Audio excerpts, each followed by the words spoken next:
Bienvenue à l'Exponentialiste, une émission pour ceux et celles qui veulent entrer dans leur destinée, qui veulent aller plus loin avec Dieu. Ici Luc Dumont. Aujourd'hui, on va parler de 4 outils essentiels à ta destinée. Si tu veux aller encore plus loin, je te donne un accès à une formation gratuite qui s'appelle « Comment réussir ta vie et être heureux ». C'est le premier lien qui apparaît au bas de ton écran en ce moment.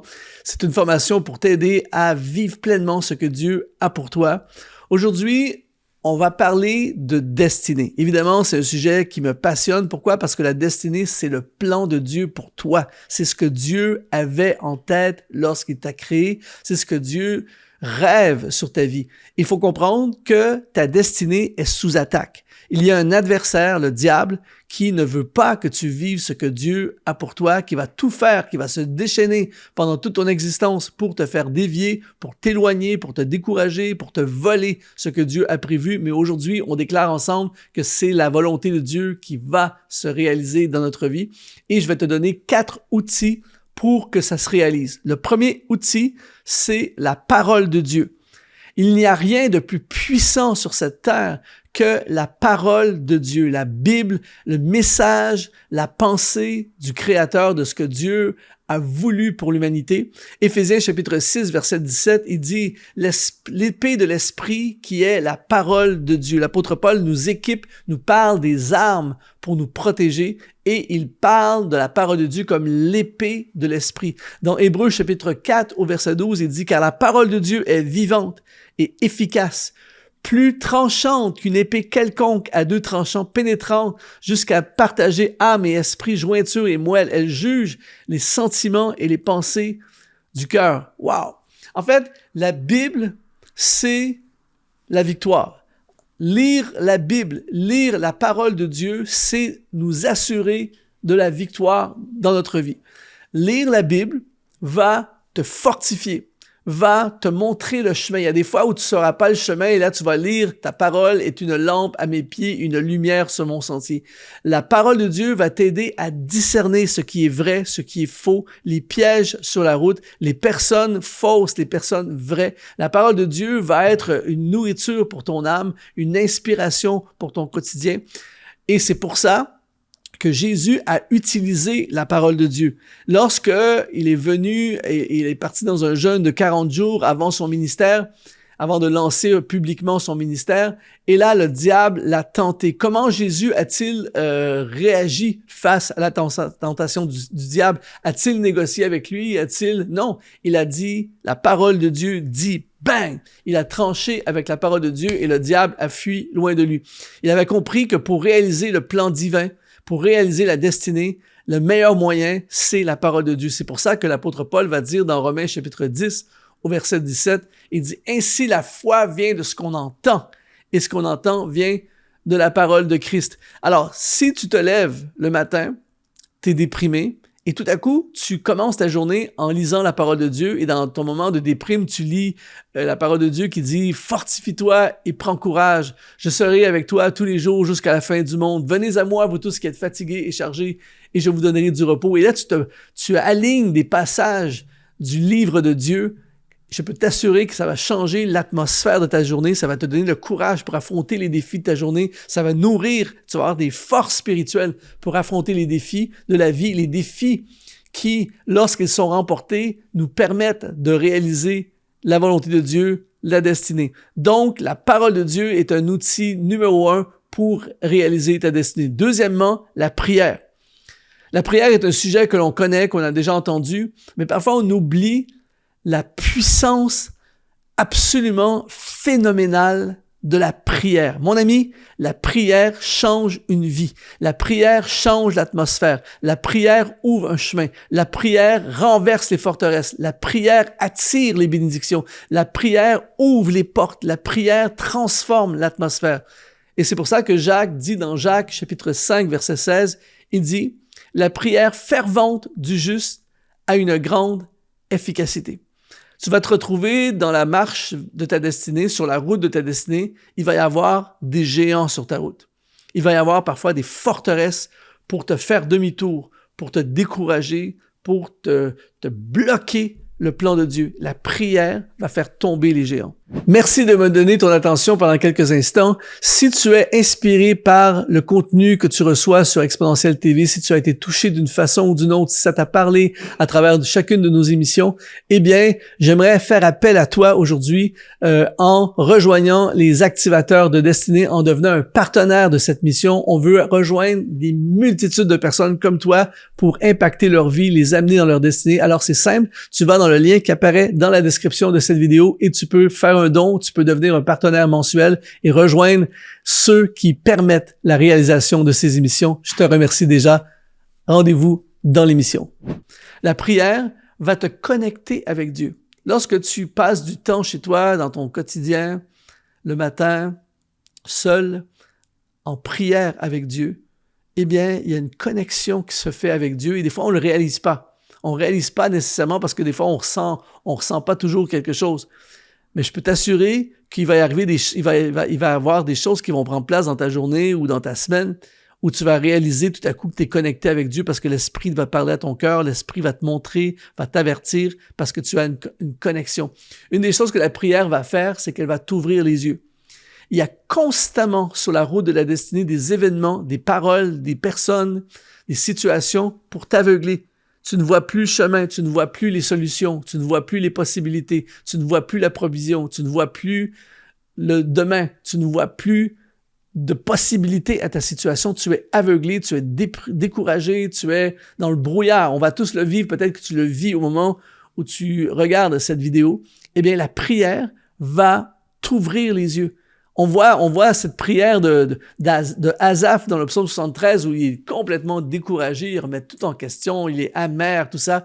Et là, tout à coup, il va dans le sanctuaire de Dieu, dans la présence de Dieu, et la Bible dit que ses yeux sont ouverts. Et là, il a vu la vérité, il a vu ce qu'il ne voyait plus. Alors, la prière va sauver ta destinée parce que l'aveuglement va t'amener sur des mauvaises routes, l'aveuglement va t'amener à tout lâcher, à tout abandonner, mais dans la prière, tes yeux vont s'ouvrir et tu vas sauver la suite de ta destinée. C'est pour ça qu'il dit dans Philippiens chapitre 1, verset 19, « Car je sais que cela tournera à mon salut grâce à vos prières et à l'assistance de l'Esprit de Jésus-Christ. » Dans le livre des Actes, ils ont été menacés, découragés. On a tout voulu faire pour les empêcher de prêcher l'Évangile, d'accomplir leur destinée. Mais dans Actes 4, versets 29 à 31, et maintenant, ils font une prière. Maintenant, Seigneur, vois leurs menaces et donne à tes serviteurs d'annoncer ta parole avec une pleine assurance en étendant ta main pour que se fassent des guérisons, des miracles, des prodiges par le saint nom de ton serviteur Jésus. Et quand ils eurent prié, le lieu où ils étaient assemblés trembla. Ils furent tous remplis du Saint-Esprit et qu'est-ce qui se passe? Ils annonçaient la parole de Dieu avec assurance. Ils ont passé un cheveu de tout larguer. Ils sont menacés, il y a des pressions pour les faire taire et donc ne plus continuer leur destinée, le plan de Dieu. Mais dans la prière, il s'est passé quelque chose, l'atmosphère a shifté et ils ont retrouvé l'assurance et le courage. Il y a quelques années de ça, je vivais un grand combat dans ma vie, je sentais des pressions de tous les côtés, c'est vraiment compliqué. Et un soir, j'étais en prière avec des amis et une dame qui était là, une amie qui était là, et tout à coup, une dame très calme, très douce, tout ça. Et tout à coup, dans la prière, elle a commencé à prier pour moi. Elle a dit, dans le nom de Jésus, ça suffit. Cette situation change au nom de Jésus. Et je t'assure, mon ami, il s'est passé quelque chose dans le monde spirituel. À partir du lendemain, la situation avait complètement shifté. En fait, il y a moi avant cette prière et moi après cette prière. Et tout a shifté en un instant. Donc, ne sous-estime jamais la prière pour la réalisation de ta destinée. Troisième outil qui va te permettre de réaliser ta destinée, c'est ce que j'appelle la louange de combat. Il y a différents types de louanges. Je ne vais pas faire l'enseignement au complet aujourd'hui. Mais la louange m'a sauvé la vie. La louange est quelque chose d'absolument phénoménal. La louange amène la présence de Dieu. La louange amène l'atmosphère du ciel. La louange change les cœurs. La louange amène la présence du roi des rois. Mais aussi, la louange est une arme de combat. David va dire dans le psaume 18 au verset 4, il dit « Je m'écrie, loué soit l'Éternel, et je suis délivré de mes ennemis. » Il faut absolument que tu comprennes aujourd'hui qu'il y a un monde, un univers invisible. Il y a plein de choses qui t'arrivent en ce moment peut-être que tu ne comprends pas, qui en fait ont leur origine dans l'invisible. des pressions, des oppressions, des attaques, des problématiques, des trucs qui cassent, des soucis financiers, tes enfants, la maladie, plein de choses qui arrivent et tu te dis, mais d'où ça vient ces choses? Tu ne vois pas dans le visuel, dans le temporel.